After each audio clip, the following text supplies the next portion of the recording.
Je vais vous présenter l'histoire de Rustine, sorcière ordinaire. Rustine était une jeune sorcière ordinaire. Elle avait, comme tout le monde, un chat à 3 têtes, un poisson rouge à barbe et quelques plantes mange punition.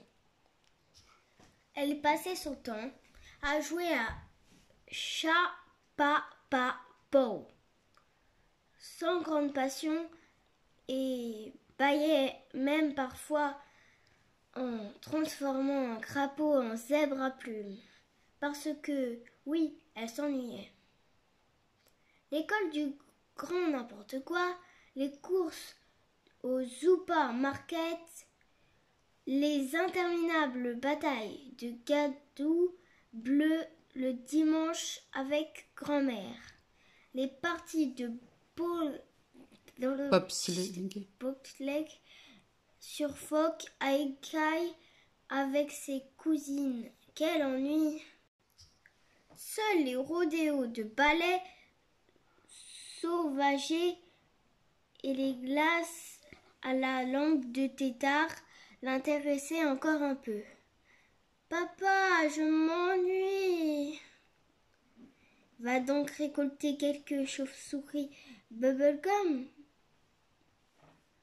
Maman, je sais pas quoi faire. Fais donc une partie de sardines volantes avec ta copine. Rustine avait besoin de nouveautés. Ses parents l'inscrivirent au centre de loisirs intempestif. C'est là qu'un mercredi, une petite annonce accrocha le regard de Rustine. Jeune garçon cherche correspondant pour correspondre. Simon Boulin, 3 rue du Plat, 01 26 0 Beluze en Vargrillon, France.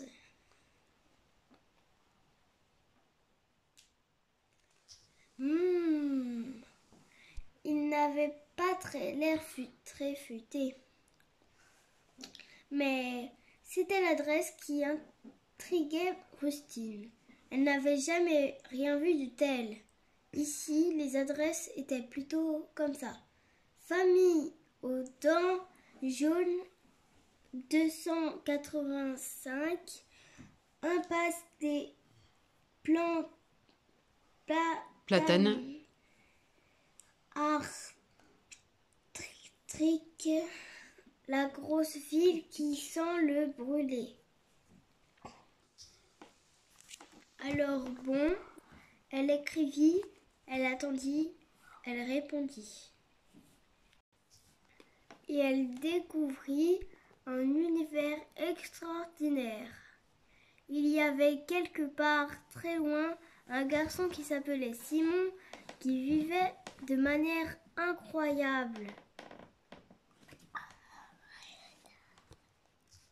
Il vivait sans balai, sans chaudron, avec des chiens marrons, des vaches qui donnent du lait et des tomates qui poussent dans la terre, avec des citrouilles qui finissent en soupe et des fauteuils sans pattes, avec des parties de foot et des bas de pantalon tout crottés,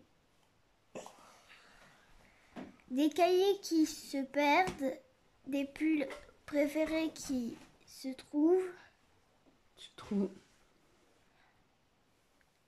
des cascades à vélo, de vrais bobos qui piquent, des vacances à la mer, avec des cabanes bricolées qui ne résistent pas à la première pluie, des gâteaux parfois cramés de chez mamie. Rustine dévorait les lettres de Simon. De son côté, Simon écrivait que personne chez lui n'arrivait à croire tout ce que Rustine racontait. Ah bon, chez lui, les canapés ne galopent pas dans la maison?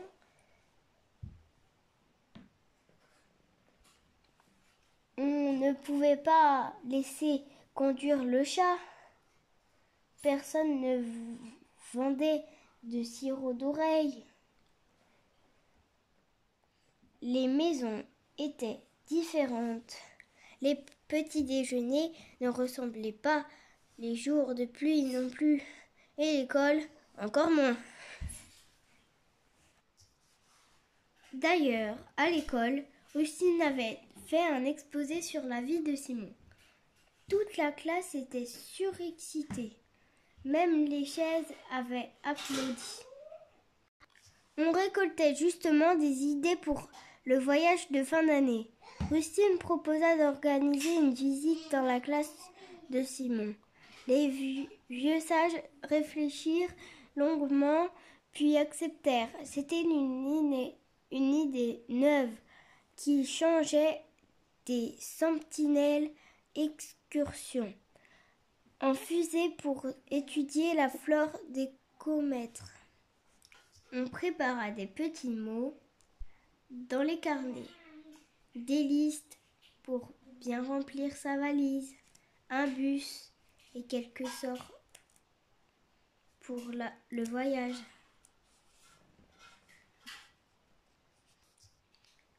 Bienvenue Rustine! Tout se passa sans encombre. On partageait des connaissances et des billets. On rit à la cantine, on lia des amitiés. Les camarades de Rustine trouvèrent cet endroit très exotique. On regretta que ce séjour ne puisse pas durer plus longtemps. On se fit des adieux à rallonge. On se promenait de se revoir bientôt.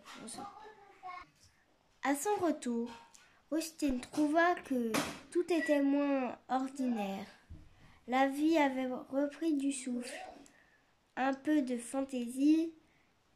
Elle espérait que chez Simon aussi. Garagiste, ensorceleur, répare balai, tout modèle, travail rapide et sans tache de gras. Fait revoir les fauteuils galopeurs, tels 999. Mais j'ai pas fait celui-là. Recherche correspondant pour correspondre. Contactez Mademoiselle Espel, Maison Tortue, rue des Limaces. Perdu. Tapothéon à fourrure, grande taille, yeux bleus. Il s'appelle Clouk, très gentil, sauf quand il est de mauvais poil. Contactez Rustine, 3e maison rouge, allée du Goudron Mou. Dernière minute. Madame Cléa et Monsieur Molette